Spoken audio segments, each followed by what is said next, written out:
Nobody puts baby in a corner. Hey, who you calling a baby? Ooh, a cigar. Never mind.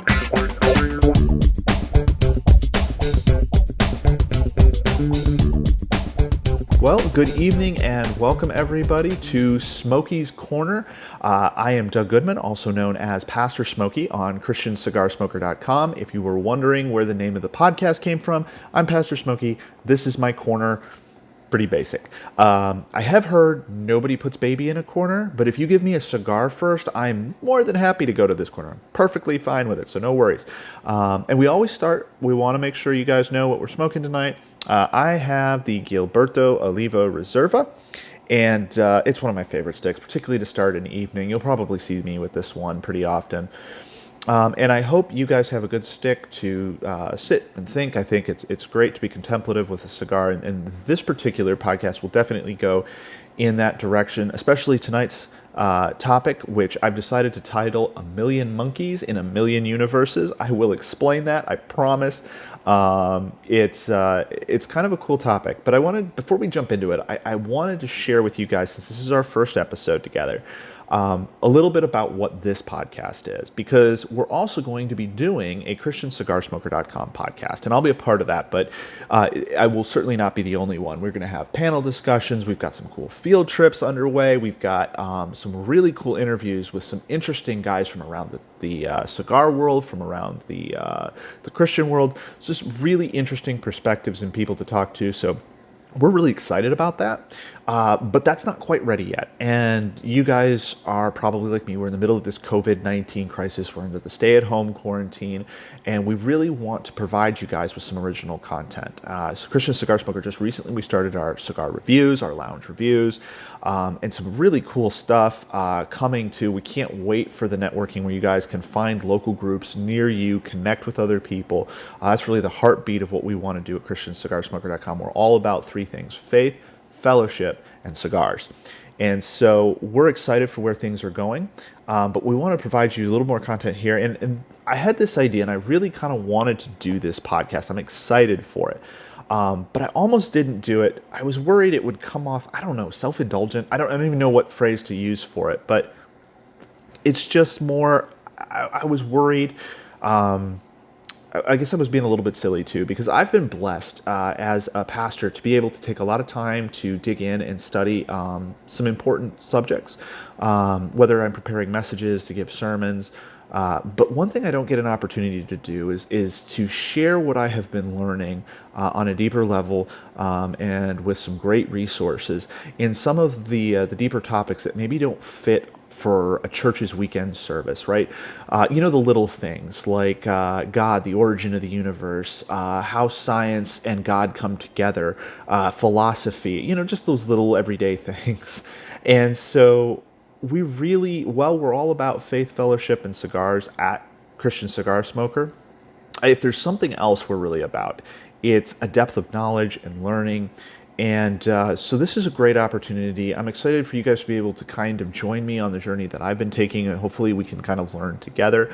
And so this is going to cover a variety of topics, and it's just going to dig deep into some of those bigger questions and some of the interesting things that maybe don't get talked about enough, but I think are really useful to us into understanding who we are, some foundational things, even if we don't run into them every single day in life. So without further ado, I'm going to jump into this evening's topic, A Million Monkeys in a Million Universes, and talk about that. Today is actually about a theory that some of you, or probably a lot of you, have heard of. It's referred to as the parallel universe theory or the multiverse theory. Essentially the idea that there is an infinite number or a plethora of universes just like our own, or slightly different than our own, or unbelievably different than our own. Who knows? But that it coexists in another time, another space, another dimension, that we don't have direct access to because of the limits of our physical universe, but that exist outside our time and space, and yet aren't necessarily creations of a mind or a God of the universe. And so what we see is sort of this immediate setup between what you'd call the Christian worldview, not even the Christian worldview, what you call an intelligent design worldview. That can be a theist, it can be even an agnostic who thinks there's something outside of this universe that must have created it, they just don't know what it is. And the atheist view, or the materialist view, really is the one which is a little more specific than atheist. A materialist or a material reductionist is a person who believes that everything in this world can be reduced to just material, right? And so when we hear reductionist, that's largely what it's referring to, although there are different forms of reductionist. I'd be a methodological reductionist, for example. You have a big problem with a bunch of little problems involved. You break it down into the little problems to solve the big problem. That's good reductionism. Bad reductionism is what we call ontological reductionism. In other words, the entirety of the universe can be reduced down to just physical matter, just what science can study, and that alone, and that there is nothing outside of the material universe in which we exist. And so that's the belief that is become more and more engaged in what we'd call the multiverse or the parallel universe theory. What's really fascinating to me as I've been studying this is the history of this theory. Because when this theory first came out, it was seen as this kind of crazy, mind-bending, just fun theory. But it wasn't given a whole lot of scientific credibility right away. It was just that's an interesting thought, but there's obviously no way to know it. It's kind of silly. It actually was picked up more in the area of science fiction and in literature and novel writing than in anything else, because it provides this interesting concept that we can think on, but it's not really functional in how we view science or how we view our universe or how we view even prime philosophies within, at least when it first came out. But over the last 20 to 30 years, this theory has moved from something on the fringes, something that's used primarily in science fiction that really hit its peak with Philip Pullman's His Dark Materials, The Golden Compass, The Subtle Knife, The Amber Spyglass. Pullman, by the way, is an atheist, very anti-Christian, but a brilliant writer. And it was a brilliant series of novels that are very interesting, but certainly antagonistic to a Christian worldview at the same time. So just to be aware of that, but certainly an interesting read. It's funny how it went from that to something mainline in science that we hear a lot about today, and that a lot of major evolutionary scientists really started to cling to this theory. And I thought, what breakthroughs in this theory were found scientifically that are convincing these big-name scientists that this is the right path now all of a sudden in the last 20 to 30 years? And what's interesting is, as I looked into it, there isn't any. In essence, we don't know anything more about this theory other than some mathematical concepts that might be applicable in some way, but is pretty abstract. There's been no scientific discoveries or concrete theory that has actually increased the probability of this multiverse theory having any reality or probability of being true. Instead, what has happened is there's been advancements in what you could call the intelligent design camp.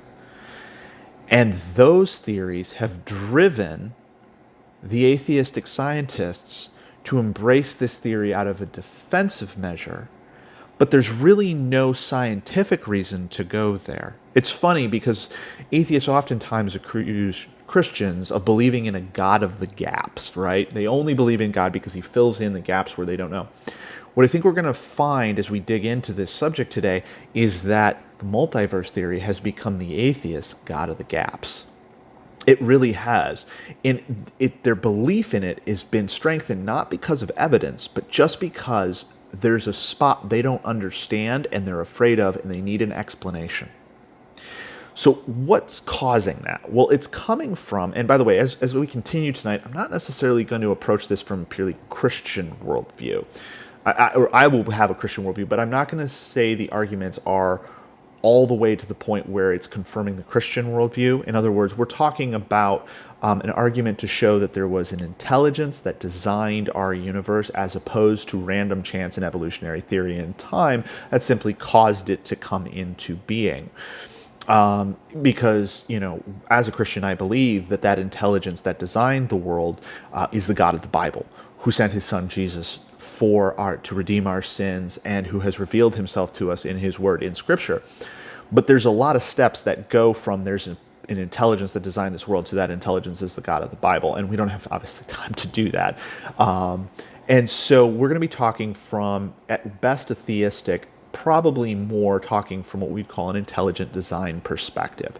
That there is some level of intelligence that had to have designed the universe, and not merely the chance or materialism that is touted by particularly new atheists, new atheists, because that's a thing too, apparently. It's amazing, all of the different schools of thought that have been emerging. But there's a prime argument that's been used by the people in the camp of intelligent design for a number of years. And it's called fine-tuning. Now, I'm going to explain what fine-tuning is, but first I want to confess something. For the longest time, until just recently, I didn't like the fine-tuning argument very much. I thought, it's a point in the favor of the intelligent design camp, of the theistic camp, but it's not really a silver bullet that really is impossible to get around. I felt like the atheists had a pretty good response to this particular argument. I felt like things like irreducible complexity or original causality, those things, to me, I just couldn't see a way around those in the atheistic viewpoint. But I thought, this idea of fine-tuning, I do see a way around it. Now, what fine-tuning is, and I actually have discovered that I actually think Christians misunderstand fine-tuning more than the atheists that are trying to fight it do. And I think Christians need to learn about fine-tuning and what it actually is, because we only know the first layer, and the first layer is what is actually the least compelling. And what we typically talk about when we mean fine-tuning is this idea that for life to exist in our world, on our planet, particularly intelligent, advanced life like humanity, there had to have been so many factors that just had to be perfect, right? The size of the planet, the speed of its rotation, the distance from the sun, the tilt of the axis, the position of the moon, the composition of elements that the planet contained, even things like the position of Jupiter, which actually turns out to block most of the meteorite activity we would otherwise see on this planet because of its position in the solar system. All of these different elements had to be in place to create an environment that intelligent life could thrive in or develop on. Now, obviously, this is assuming that the atheistic viewpoint of evolutionary progression is even possible. But if you do assume that, you then say, but even to have that happen, it had to be 1 to the 10th to the blah, blah, blah, blah, blah powers, right? So it's astronomically unlikely. However, the atheists had a rebuttal to this. And it's not a bad rebuttal at this stage. And it's the idea that if you only look at our world and say that's just the chance that our world had that happen, yeah, it's ridiculous. But there isn't just one world in the universe. And the analogy they use, which is where the title of this particular podcast episode comes from, A Million Monkeys in a Million Universes, is the idea that they said, look, originally they looked at time as being kind of infinite, there being an infinite number of worlds in an infinite universe. And so they said, if you gave a monkey a typewriter and you just had him typing, sitting on a beach typing, and you gave him an infinite timeline, eventually that monkey could create the entire works of William Shakespeare. It would not only become possible, it would become probable. If you give it an infinite time to happen, just about every combination will happen because infinity goes forever. And so some people, by the way, say an infinite number of monkeys for an infinite time period. That's kind of redundant. There's a debate on whether infinity can have degrees, and theoretically it certainly can. But physically or functionally, once you've hit infinity, you've hit infinity, right? It's limitless. There's a limitless number of attempts. Then the right attempt is going to happen. The monkey is going to create the works of William Shakespeare at some point, given an infinite period of time. Now, you can use an infinite monkeys all with one attempt. You can use one monkey an infinite number of times, which is going to become important. Or you can have an infinite number of monkeys an infinite number of times. Any of those combinations work, and it disproves the current discussion we've had so far on fine-tuning. Maybe it doesn't disprove it, but it gives a mathematical explanation that's actually pretty satisfactory. And as a Christian, I can admit that. But what's happened over the last 20 to 30 years is that science, and I'm not even talking about the intelligent design scientists here, I'm talking about the atheistic scientists, the cosmologists, those who are studying the origin of the universe, their discoveries. As the theory of the Big Bang has advanced and shown that there is a beginning to the universe, right? Hubble looks out into space and sees and begins to prove mathematically that the universe is expanding, that it came from a singular point, that it is running down, that the law of entropy is in place. Now, by the way, when I say this, I'm not saying this to a Christian who believes in literal six-day creation or in a gap theory creation or in a created age. This doesn't disprove that in any way, shape, or form. God could have created it in 6 days and given a created age. He could have had an old earth, young humanity. He could have had an old universe, young earth. Whether there's created age or a gap theory age, we know that there's an origin point to the universe, whether God created it with that image or he actually created it through that capacity. At this point, we're not making that argument. We're just simply saying that that is obvious when we study the universe, that one of those concepts is there, that there is an origin point to this universe. What that began to do is erode this argument by the materialists that there was an infinite number of monkeys, because the timeline's not infinite, and there's not an infinite number of planets. But the number is still so astronomically large that they can still say, well, okay, maybe it's not an infinite number of monkeys, but there's so many monkeys that it's still possible, right? It's the same as the weird probability that it happens. There's that many potential bodies or planets in the universe that could still happen. And it's still not that weird. So their argument took a blow, took a hit, but it wasn't as serious as we'd like to think it was yet. And this is kind of where my thought process on the matter had ended. And I thought, it's an argument, but it's not the best argument. There are better arguments. But recently I've learned a few things. One is watching what the atheists have done in trying to propagate the multiple universe theory, the parallel universe theory, and why is this happening? And another reason is I've been watching and really studying some of the great minds today that talk about a created design scientific element, a theistic worldview, a Christian worldview of the creation of the world, that are just these brilliant minds. And they oftentimes talk to some of the leading atheistic minds in the world, and they ask them in private moments, what is the one thing that you would say is the best argument against your worldview? And I hear this again and again. They say, they always say fine-tuning. And why? I feel like I see a way around that. Why would these atheists not see a way around that? Why is that one so big? And as what I've learned is, as Christians, we've only looked at the surface. We haven't looked at the layers of fine-tuning, right? We've looked at what I'd call temporal fine-tuning, the fine-tuning here and now in this universe, what it takes in our universe to have our specific planet do what our specific planet does. But here's what we've learned about fine-tuning in the last 20 years. We've learned that the Big Bang, if the Big Bang occurs the way that atheistic scientists, materialists believe that it occurred, then that moment itself had to have a degree of fine-tuning even greater than our world has in the universe. In other words, the dispersion of matter, the amount and the power of the explosion, the amount of matter that came out of it, the amount of energy that came out of it, the time frame of the expansion, the formulation of the primary forces in the universe, the weak force, the strong force, the atomic force, the gravitational forces, all of these things had to be calculated in the moment of the Big Bang to such an exactitude that the number is actually larger than the fine-tuning that our world needs to sustain life once you get to it.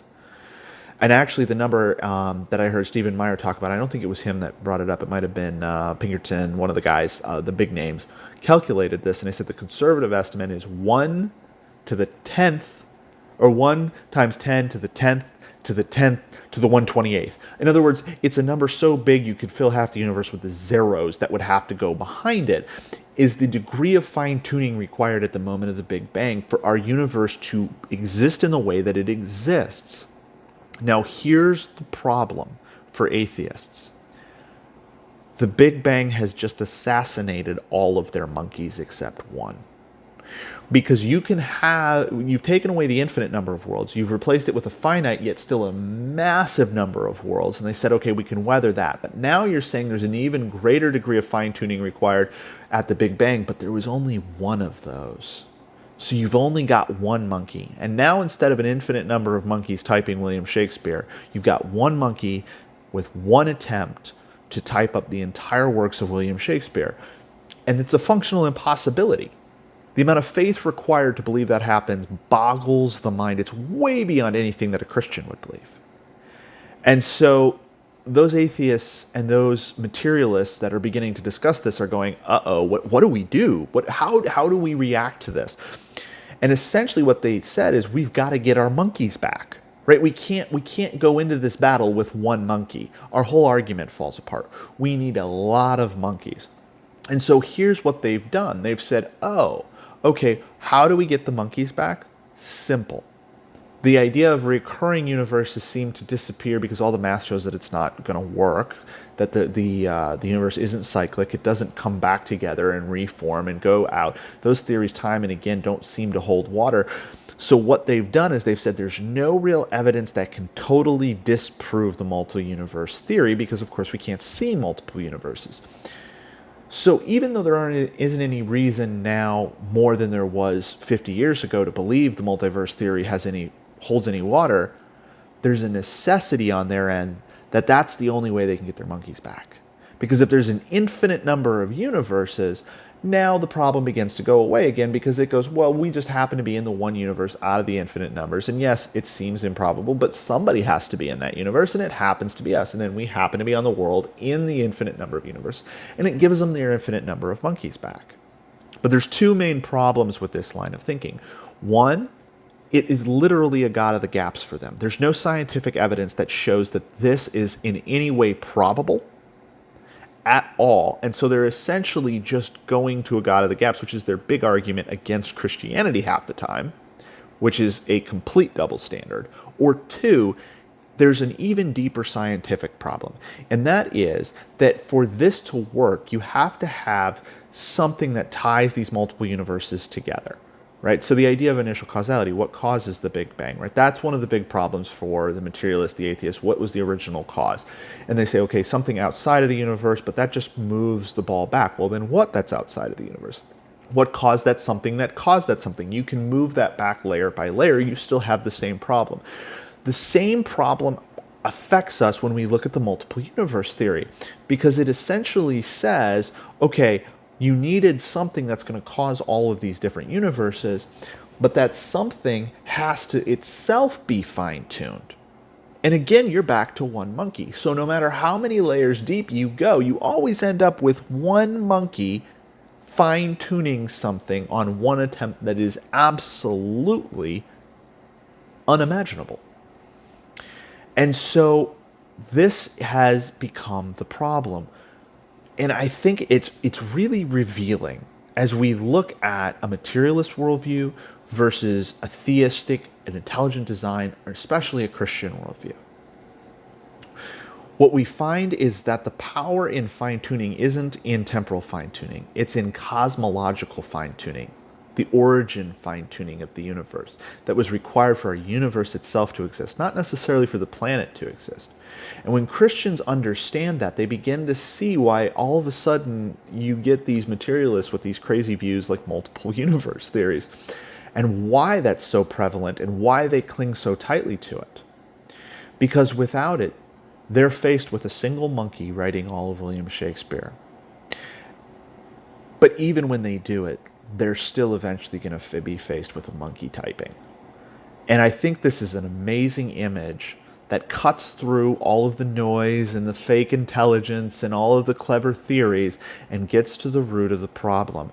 No matter what we look at, whether it's original causality or fine-tuning, if we look at the origin of the universe, for a theist, for a Christian, for an intelligent design scientist, what you find is you are left with the belief that there was an intelligence. In the Christian's belief that it's the God of the Bible, that there is an all-knowing, eternal, ever-existent creator who exists outside of time, so initial causality isn't the problem, and who has the intelligence to create the beauty, the function, and the structure of a universe as we'd expect it to be from a higher level of intelligence, and that we would infer when we see information, when we see all of these pieces put together, as compared to the atheist or materialist who essentially has to have faith not in an eternal, all-knowing intelligence to create this complex element, but essentially in a monkey with a typewriter on a beach somewhere with one attempt to write and author the universe itself. And to me, that is an absolute argument that says you have to have more faith to be an atheist than you do to be a theist. Absolutely. Now the question becomes, if that's an exaggeration, that's dramatic, that's whatever, why would atheists believe that? I'll tell you why atheists would believe it. Because it's not really about the faith required to hold the belief. It's about the sacrifice required to hold the belief. It takes less faith to believe in the God of the Bible than it does to believe in an atheistic, materialistic origin of the universe. But it does take more sacrifice, particularly personal sacrifice. And as human beings, we are absolutely motivated to avoid sacrifice at every element. We know by reading scripture, we know by looking at everything we see in this world that we are designed as human beings to be selfish and to want the best for ourselves and not to have to sacrifice if we don't have to. And so it's about the degree of sacrifice required, not about the degree of faith required. And that's telling when you're searching for truth. All right, guys, I hope that this was as interesting to you as it was to me, or at least half as interesting to you as it was to me. I want to thank you guys for joining me for the first episode. And I want to say, I hope that you learned something or you discovered something that's going to be impactful or helpful to you, even after the smoke from your cigar clears at the end of the night. So have a wonderful evening. I hope to see you guys back for the next installment right here in Smokey's Corner.